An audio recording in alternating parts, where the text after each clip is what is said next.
Mr. President, thank you, and thanks to the Cabinet. So at the risk of insulting everybody else at the table, I believe that I am the youngest member sitting at the table.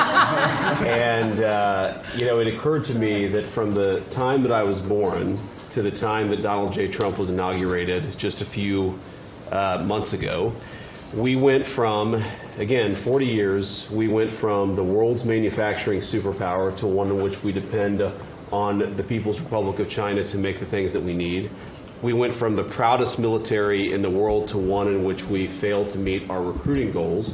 And we went from one in which bipartisan border policy was the consensus of both Democrats and Republicans to one in which we allowed 20 million people to run roughshod illegally over the countryside, causing crime, causing a stress in the welfare system.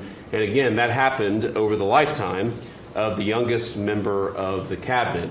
And what has happened in 100 days is that we've started to reverse every single one of those negative trends. And I think what it shows to me is that the president, and you sit in the Oval Office and you see these portraits of presidents past. And let's be honest, most of them have been placeholders. They've been people who have allowed their staff to sign executive orders with an auto pen instead of men of action. And the reason the media attacks this administration as chaotic is because the president is solving the problems the American people set about to solve. He's actually doing the things that he promised that he would do. And Mr. President, it's been an honor to be part of it for the past 100 days.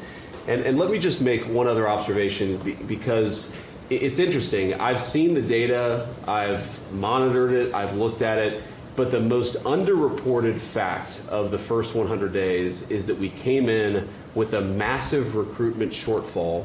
And in 100 days of Secretary Hegseth and President Trump's leadership, we now have people breaking down the doors to join our military. To the media assembled here, it's a really interesting question. Why has that happened? Completely aside from the fact that I think it's a good thing, or I think that President Trump deserves political credit for it, why did we go from a military where people didn't want to serve to now all of a sudden they do want to serve? That's a story you guys should cover.